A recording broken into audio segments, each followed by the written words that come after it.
వేదకాలం నాటి విద్య ప్రత్యేకత కానిది.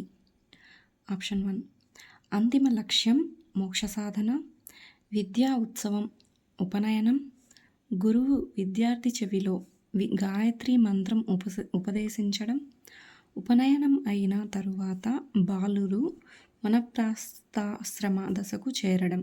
ఇందులో వేదకాలం నాటి ప్రత్యేకత కానిది అన్నారు. అంతిమ లక్ష్యం వేదకాలం యొక్క విద్య యొక్క అంతిమ లక్ష్యం మోక్ష సాధన. విద్యా ఉత్సవం అన్నా కానీ అక్షరాభ్యాసం, విద్యా ప్రారంభం ఉపనయనంతో ప్రారంభమవుతుంది వేదకాలంలో. ఇది కూడా కరెక్ట్.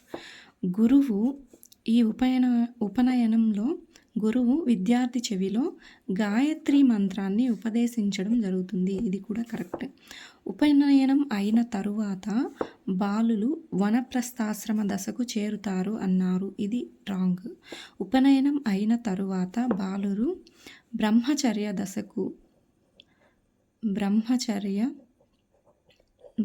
దశ అంటారు. ఉపనయనం అయిన బాలును బ్రహ్మచర్య దశకు చేరుతారు. బ్రహ్మచర్య దశ తర్వాత రెండవ దశ గృహస్థ దశ. తర్వాత దశ వనప్రస్థ. నాలుగవ దశ వనప్రస్థ దశ సన్యాసి.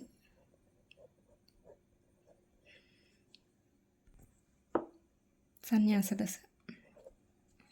కాబట్టి కానిది అన్నారు. కాబట్టి ఉపనయనం అయిన తర్వాత బాలురు బ్రహ్మచర్య దశకు చేరుతారు. ఈ ఉపనయనం అనేది వివిధ అంటే